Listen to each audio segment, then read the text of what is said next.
नबी करीम सल्लल्लाहु अलैहि वसल्लम फरमाते हैं कि कुर्बानी के जानवर के हर हिस्से, उसके सींग, उसके बाल, उसके खुर, ये भी अल्लाह रब्बुल इज्जत के दरबार में शफाअत करेंगे।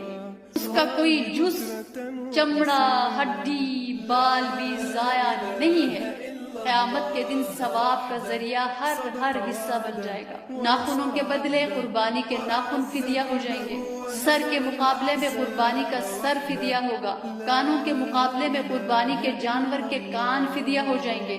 इसी तरह सारे आज़ा, सारे बदन के हिस्सों के बदले जानवर के सारे आज़ा फिदिया के तौर पर अल्लाह ताला उसको सवाब अता फरमाएंगे। इसीलिए उलामा फरमाते हैं कि कुर्बानी के लिए बेहतर से बेहतर जानवर जो है वो तलाश करो, सही और सालिम हो, कोई नुक्स ना हो, कोई ऐब ना हो, बेहतर से बेहतर।